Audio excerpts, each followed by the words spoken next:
అంటే ఇప్పుడు అప్పుడు మనకు బహుజన రాజ్యానికి అప్పుడే పునాది వేసినట్టుగా మనం సర్వాయి పాపన్న పరిపాలన చూస్తే అర్థమవుతుంది.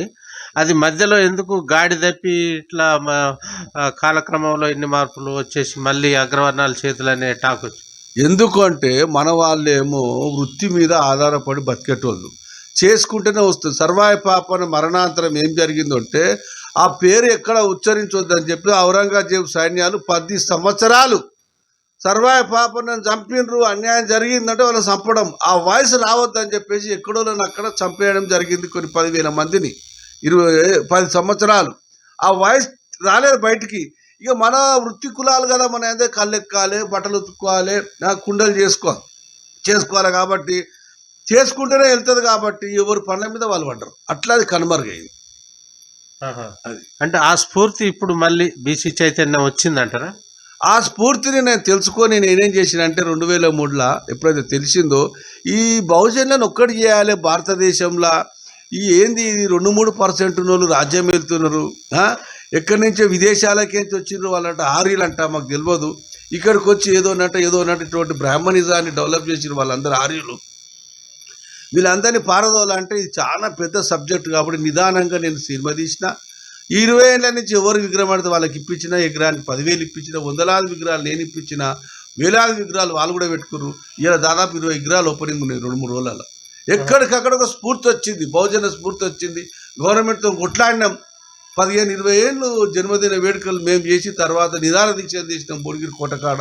గవర్నమెంట్ దిగొచ్చింది, ముఖ్యంగా మా శ్రీనివాస్ గౌడ్ ఎక్సైజ్ మినిస్టర్ పోయి కొట్లాడి కేసీఆర్ తోటి మాత్రం జన్మదిన వేడుకలు ఇది 4వసారి గవర్నమెంట్ కూడా చేస్తుంది.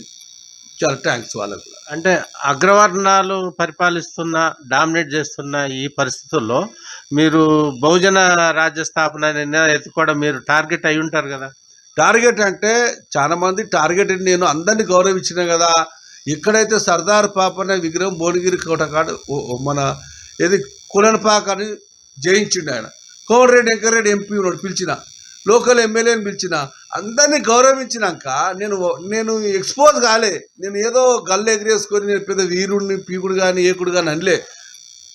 నాకు అనుభవం ఉంది, రాజకీయాలలో పనిచేసిన కాబట్టి అందరినీ గౌరవించుకుంటూ పోయారు కాబట్టి నా మీద అగ్రవర్ణాలకు దృష్టి వల్లే. అంటే ఇప్పుడు మనం సర్వాయి పాపన్నని గౌడ సామాజిక వర్గ నాయకుడు అనొచ్చా, బీసీల నాయకుడు అనొచ్చా, ఒక పరిపాలనా దక్షుడు అనొచ్చా? బహుజన నాయకుడు ఆయన. అందరికి కోటలు వంచిండు కదా, అందరికీ అన్ని కులాలకు కోటలు ఇచ్చినప్పుడు బహుజన నాయకుడే కదా. అందరికి సమానం పంచిండు, 25 ఏళ్ళు పరిపాలించిండు కాబట్టి ఆయన బహుజన నాయకుడే. అంటే సర్వాయి పాపన్నను చూసి గత ముఖ్యంగా 4-5 దశాబ్దాలుగా ఇప్పుడున్న పాలకులు ఏమన్నా కనువిప్పు చెందడం కానీ నేర్చుకునే పరిస్థితులు కనిపిస్తున్నాయమ్మా? ఇప్పుడు గ్రామాలలో ఒక విప్లవం వచ్చింది కాబట్టి సర్వాయి పాపన్నని చూసి సాకలైలం వచ్చింది, దొడ్డి కొమరే వచ్చిండు, కొండ లక్ష్మణ్ గురించి పనిచేస్తారు. అక్కడ కొమరం భూమి గురించి, అరే ఇది లాభం లేదుగా, గ్రామాలలోకి పోయి వీరులు ఎవరైతే ఉన్నారో సర్వాయి పాపన్న అంటే వీరులు ఎవరైతే ఉన్నారో వాళ్ళందరినీ గౌరవిస్తారు, వాళ్ళందరూ బర్త్డే చేస్తారు. అగ్రవర్ణాలు పాలకుల మార్పు వచ్చింది. సాకలైలమ్మ పేరు మీద కూడా జన్మదిన వేడుకలు చేస్తారు. అంటే వీళ్ళందరినీ చైతన్యం తీసుకొచ్చిన నేను, ముందు చూపుతోటి చైతన్యం తెచ్చిన కాబట్టి ఇక ఆ మూమెంటే ఇవాళ వచ్చి బీసీల రాజ్యాధికారం కావాలి, బీసీలు సంఘాలు పెట్టుకొని రిజర్వేషన్ గురించి పోరాటం అనేది స్టార్ట్ అయింది. అంటే సర్వాయి పాపన్న పంతాన్ని మీరు ఎంచుకున్నారు. ఆ కాలక్రమంలో, ఆ ఉద్యమ క్రమంలో, ఆ స్ఫూర్తిదాయక పోరాటంలో మీకు ఇబ్బందులు ఏంటి? ఇబ్బందులు అంటే సరే మేము అగ్రవర్ణాలను కించపరచలే. ఏడ మీటింగ్ పెట్టినా లోకల్ ఎమ్మెల్యేని పిలుచుకున్నాము, లోకల్ మంత్రిని పిలుచుకున్నాం, పార్టీలకు అతీతంగా ఎంపీని పిలుచుకున్నాం. ఆ విధంగా అందరిని కలుపుకొని పోయినాం కాబట్టి అందరూ మా అన్నదమ్ముల లెక్క కలిసిపోతున్నాం. మేము ఎక్కడ కూడా గొడవలకు శ్రీకారం చుట్టలేదు, అలాంటి పనులు మేము చేయలేదు. అందుకే మేము అన్నదమ్ముల లెక్క బహుజన రాజును, సర్వాయి పాపలను అగ్రవర్ణాలు స్వీకరిస్తున్నాయి. అంటే ఇప్పుడు ముఖ్యంగా మీరు చేస్తున్న పోరాటంలో ఇది ముఖ్యంగా చట్టసభల్లో రిజర్వేషన్లు అనే కాన్సెప్ట్ బలంగా వినిపిస్తుంది. అది మీరు నేషనల్ స్థాయిలో, రాష్ట్ర స్థాయిలో ఏ విధంగా? చట్టసభలలో మేము కూడా రాజశేఖర రెడ్డి ముఖ్యమంత్రి ఉన్నప్పుడు 2006లో నేను కూడా నిరాదీక్ష చేసిన.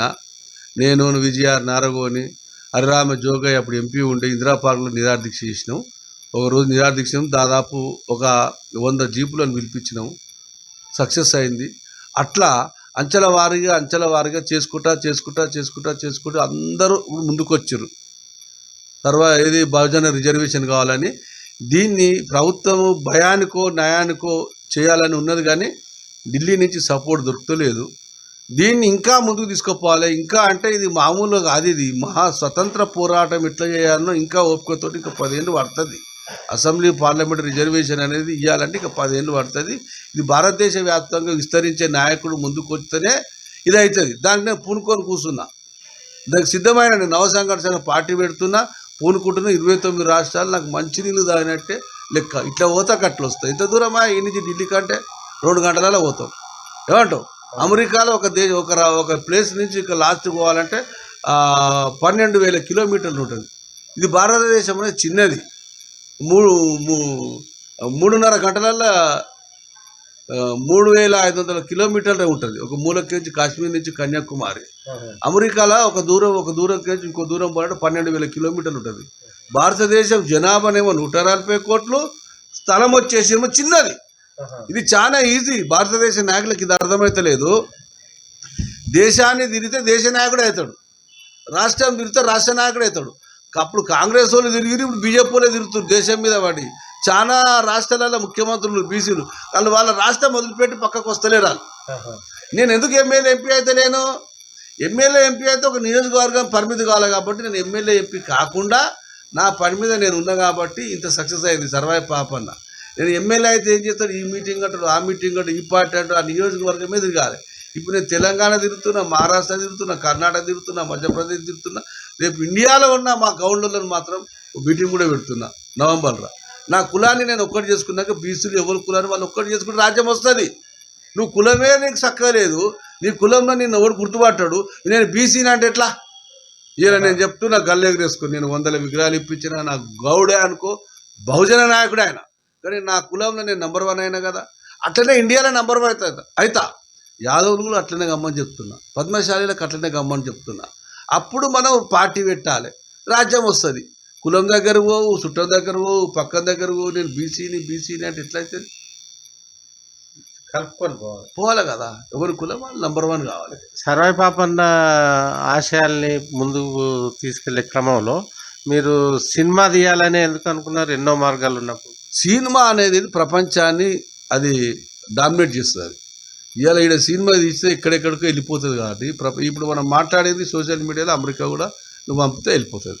అందుకే సినిమా అనేది పెద్ద ప్రచార మాధ్యమం కాబట్టి అదే అనుకున్నా అట్లా. తర్వాత ఇప్పుడు ముఖ్యంగా ఈ నవసంఘర్ష సమితి పార్టీ అన్నారు, ఇది ఎప్పటి నుంచి కార్యాచరణ ఉండొచ్చు?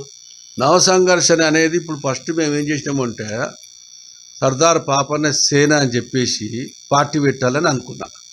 మళ్ళీ ఏం ఆలోచన వచ్చిందంటే శివసేన పార్టీ పెడితే ఓన్లీ మహారాష్ట్రకే పరిమితమైంది, అది ఒక కులానికి పరిమితమైంది. అది అట్లా ఒక 2 సంవత్సరాలు, ఇది దాదాపు 2006లో రిలీజ్ చేసినప్పటి నుంచి రాజకీయాలకు బంద్ అయ్యి ఎట్లా పార్టీ పెట్టాలి, ఏం చేయాలి, బహుజన ఒక్కటి చేయాలని మీద ఉన్నది తప్ప 20 ఏళ్ళ నుంచి ఆలోచించి ఒక ఇండియన్ ఐక్యత పార్టీ పెడితే తప్పు వచ్చింది, స్పెల్లింగ్ ఐక్యత అది చేసిన.